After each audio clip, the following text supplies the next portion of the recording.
الحمد لله وحده والصلاة والسلام على من لا نبي بعده أما بعد فأعوذ بالله السميع العليم من الشيطان الرجيم بسم الله الرحمن الرحيم قال الله عز وجل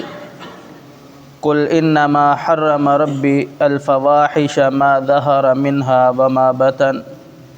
والإثم والبغي بغير الحق وأن تشركوا بالله ما لم ينزل به سلطانا وأن تقولوا على الله ما لا تعلمون۔ قل اے پیغمبر ان سے کہہ دیجئے انما حرم ربی، یقیناً بے شک حرام کیا میرے رب نے الفواحش برائیوں کو، ما وہ برائیاں ظہر منہا وما بطن جو ظاہر ہے یا جو پوشیدہ ہے، والاثم اور گناہ کو، والبغی بغیر الحق اور ناحق زیادتی کو، وان تشرکوا باللہ اور یہ کہ تم اس کے سوا کسی اور کو اپنا شریک بناؤ یا کسی اور کے ساتھ اس کو شریک کرو،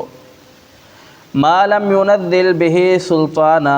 باوجود اس کے کہ اس نے اس کے متعلق کوئی دلیل نہیں اتاری،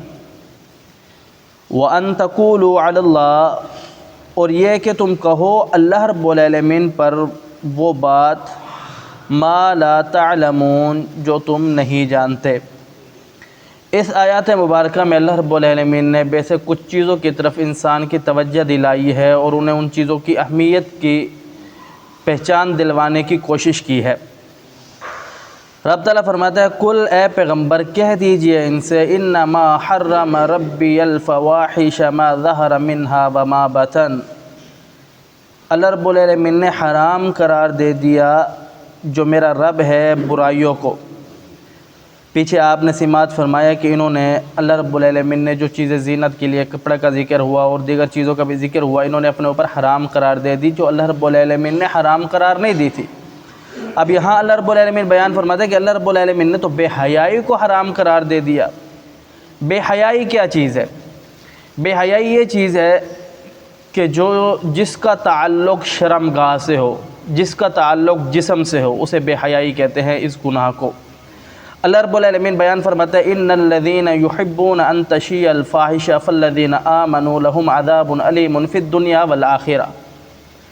جو لوگ بے حیائی کو آتے ہیں، برائی کو آتے ہیں، اللہ رب العالمین نے جو کلیہ قاعدہ ضابطہ رکھا ہے اسے چھوڑ کر کے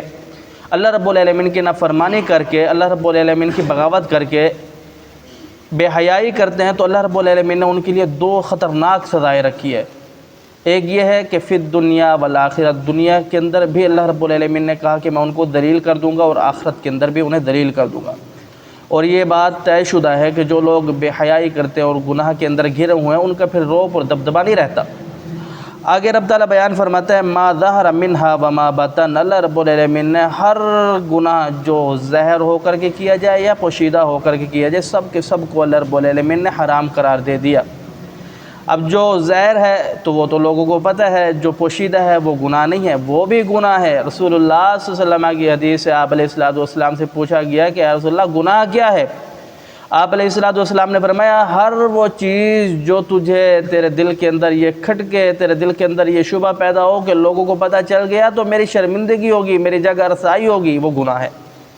جس کو تو لوگوں کو بتانے سے ڈرتا ہو وہ چیز تو نہ کر، یہ گناہ ہے۔ آگے رب تعالیٰ بیان فرماتے ہیں والاثم اور ہر قسم کے گناہ، والبغی بغیر حق اور نہ حق کسی کے ساتھ زیادتی کرنا۔ محدثین اور مفسرین نے اس جملے کے متعلق لکھا ہے کہ نہ حق کسی کے ساتھ زیادتی کرنا اس سے مراد یہ ہے کہ کسی کا حق کھا لیا، کسی کو گالی دے دی، کسی کے ساتھ ناانصافی کر دی، کسی کو خام خواہ اذیت دے دی اور اس کے ساتھ ساتھ اللہ رب العالمین کے ساتھ کسی کو شریک کر دیا، یہ سارے گناہ۔ جناب رسول اللہ صلی اللہ علیہ وسلم کی حدیث سے آپ علیہ السلام نے فرمایا کہ لوگو تم اپنا حساب و کتاب اس دنیا کے اندر خاطہ کلیئر کر کے آؤ، روز قیامت تمہارے پاس یہ درم و دینار نہیں ہوں گے، روز قیامت تمہارے پاس عمل ہوگے، پھر اس عمل کے ساتھ تمہارا نیکیوں کا تبادلہ گناہوں سے اور گناہوں کا تبادلہ نیکیوں سے کیا جائے گا۔ آپ علیہ السلام کی حدیث ہے روز قیامت ایک شخص آئے گا، وہ نیکیوں کے لمبے لمبے پہاڑ لے کر کے آئے گا، وہ جب پہاڑ کو دیکھے گا وہ کہے گا آج تو میں جنت میں چلا جاؤں گا، لیکن ایسا نہیں ہوگا۔ ایک شخص آئے گا، اللہ اس نے میرے ساتھ زیادتی کی تھی، ظلم کیا تھا، گالی دی تھی، ناانصافی کی تھی، فلاں کیا تھا، فلاں کیا تھا، فلاں کیا تھا، چلو بھئی اس کے نیکیوں کے اعمال ختم پہاڑوں کی صورت میں۔ لوگ ابھی حق انصاف لینے والے باقی ہوں گے، لیکن پھر اللہ رب العالمین حکم دے گا کہ لوگوں کے گناہ اس کے نام اعمال میں ڈالو، لوگ باقی اور حساب و کتاب چلتے چلتے چلتے وہ نیکیوں کے پہاڑ گناہوں کے پہاڑوں کی شکل میں ہو جائیں گے۔ تو یہ حقوق العباد کا بڑا مسئلہ ہے، اس کے اوپر انسان کو ذرا نظر دوڑانی چاہیے، دیکھنا چاہیے کہ آج کس جگہ پر کھڑا ہے۔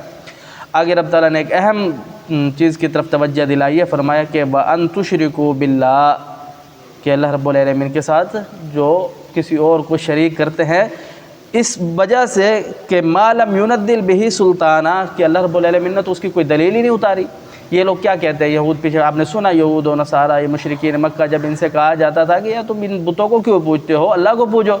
تو یہ کہتے تھے کہ اللہ کا حکم ہے کہ ہم ان کو پوجو۔ تو اللہ رب العالمین بیان فرماتا ہے یہ ظالم جھوٹے ہیں کہ اللہ رب العالمین نے ما لم ينزل به سلطانہ، اس کی کوئی دلیل نہیں اتاری، یہ خود ساختہ ان کی بات ہے۔ دلیل کیا ہے کہ ہمارے ابا و اجداد یہی کیا کرتے تھے، تو ابا و اجداد کا یہ کرنا یہ دلیل نہیں ہے، وہ بھی جہنمی ہوں گے اور آپ کو بھی جہنم میں لے جائیں گے، لہذا آپ قرآن و حدیث کو مانو، جو رسول آیا اس کی اتباع اور پیروی کرو۔